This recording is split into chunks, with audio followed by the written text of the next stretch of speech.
Good afternoon, everyone, and welcome back to Birdland. You're in Hawk Country at the University of Maryland Eastern Shore. You're watching Jammin with Jenks. I'm your host, Cedric Jenkins, and we have with us today another special guest for you, head bowling coach Kayla Bandy.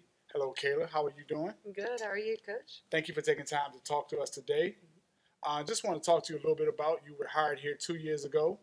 Um, Talk about why did you want to be head bowling coach here at UMES? When the opportunity presented itself, I have been coaching at the University of Pikeville, assistant coach there for 5 or 6 years, and the opportunity came about, and it was time to spread my wings and fly away, and landed here at UMES, and I enjoyed Salisbury and Princess Anne, the community, and upon visiting the college, the university, taking a tour, talking to the administration, getting to know everybody, and seeing the facilities, things that UMES had to offer, I knew this was home. Okay, that's good.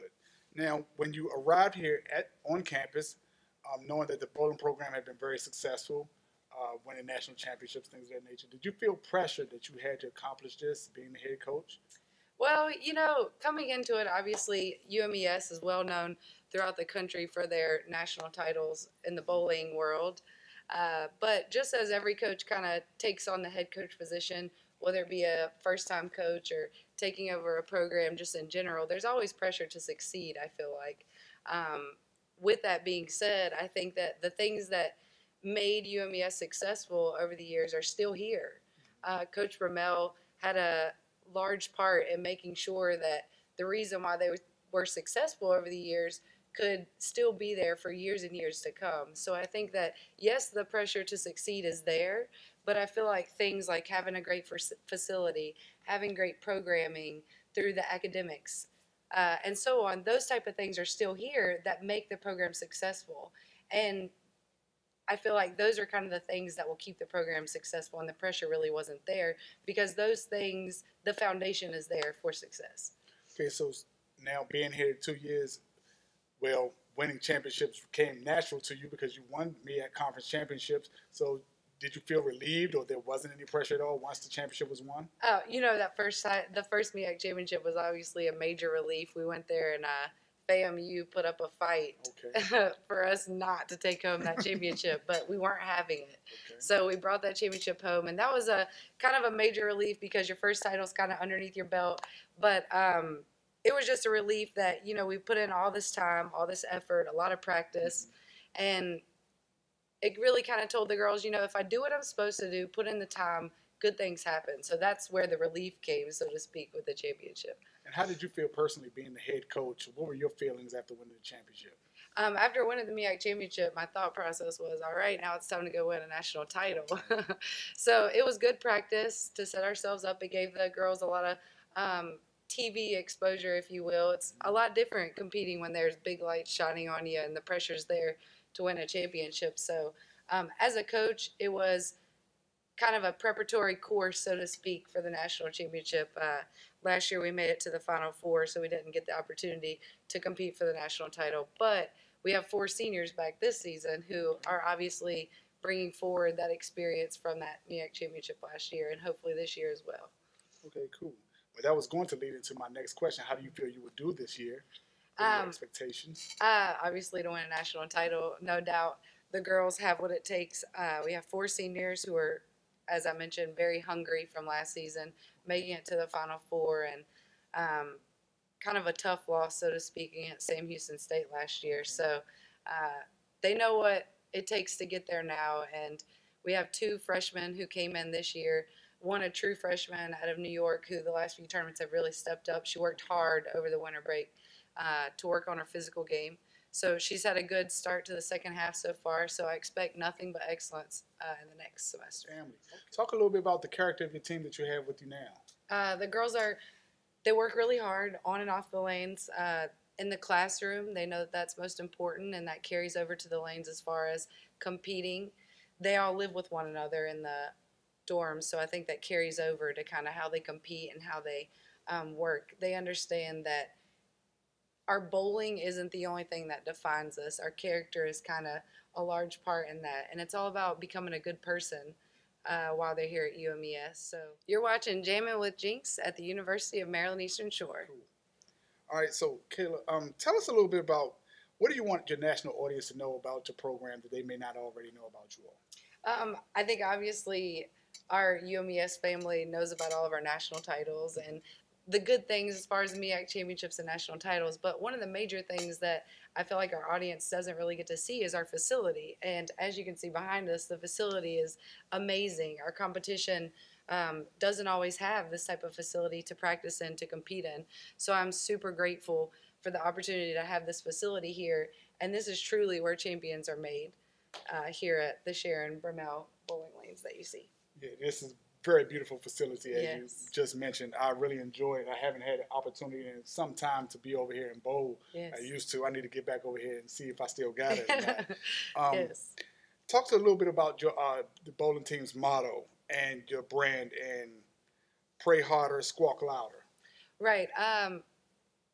Here and this season in particular, we've been practicing staying in the moment. That's what we Okay. keep reminding ourselves.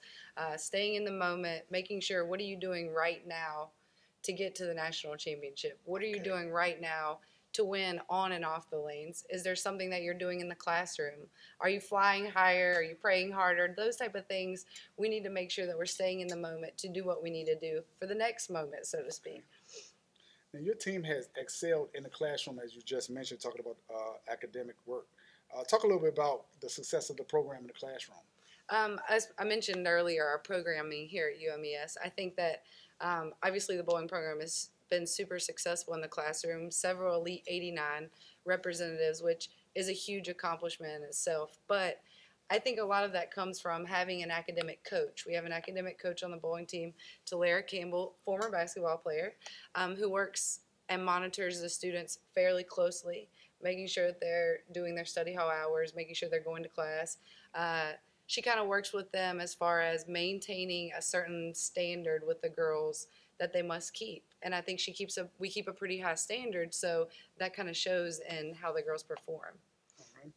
Thank you for sharing that with us and everything about the success of your program academically. Want to turn attention more to you now. Did you envision yourself having your own program 5 years after you graduated? Right.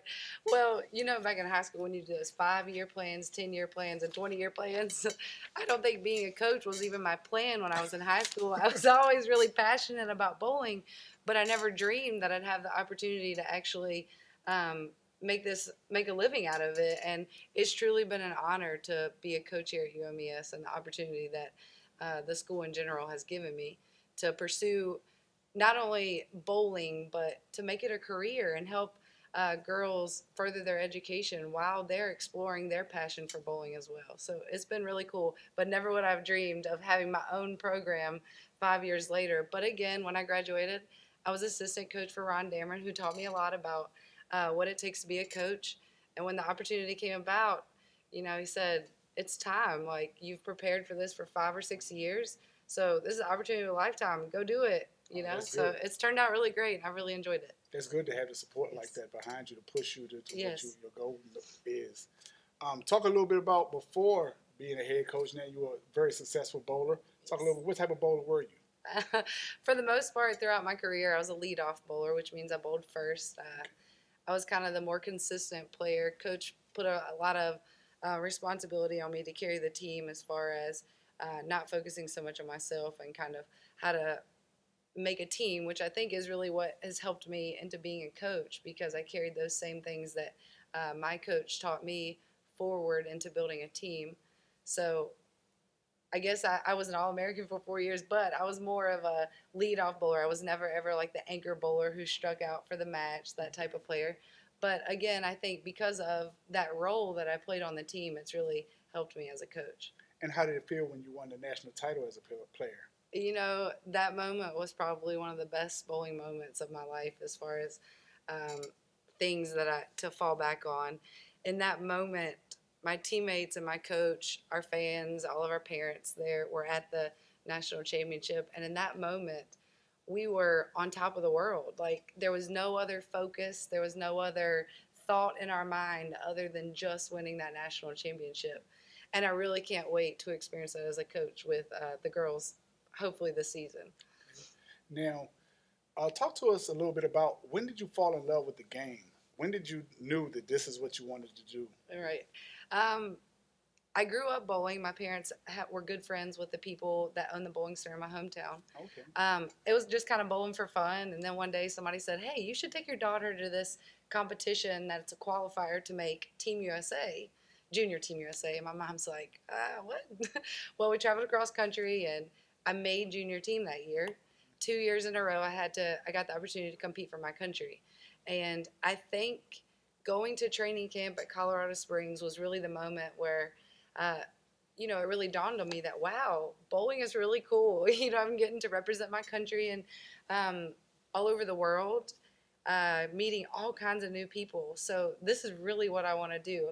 And then I had the opportunity to go on and bowl for collegiate at the University of Pikeville, where it was really solidified that, hey, there might not be a professional tour right now, but this is what I really want to do. Now, I know your parents have to be very, very proud of your success, what you've accomplished as a student athlete, as a head coach. Right. I hope they're really proud of my success. No, but to be honest with you, my success definitely came from them. My mom and dad, my mom was a school teacher. My dad owned his own business, a garage door business. So, there wasn't a lot of extra money around. So looking back on it, they made a lot of sacrifices for me to be a bowler. So now it's kind of like, how can I pay them back for, all of the things that they did, just like basketball players, their parents trying to get them to AAU practices and stuff. And it takes a lot out of them. And now I really understand it. I don't think I was really grateful back then, but I'm really, really, really thankful for them actually being there for me and putting the time in when they may not have known that where bowling was really going to take us. So everybody really wants to be great at something, and I'm so glad that my mom and dad put me into different things that gave me the opportunity to go to school and now be the coach here at UMES. So it's pretty cool, but I really want to thank them for all that they've done throughout my life and getting me into bowling. Thank you, Kayla, for sharing that with us. Really appreciate it. And thank you again for taking the time with us, for letting the community know who you are and who our head bowling coach is here at the University of Maryland Eastern Shore. That's another edition of Jammin with Jenks. Thank you again for joining us. I'm your host, Cedric Jenkins, again with Doug Newton and Tyler Smith. Join us next time. We'll have another special guest for you. And remember, a calm sea doesn't make a skilled sailor. Goodbye, good afternoon, and let's go Hawks.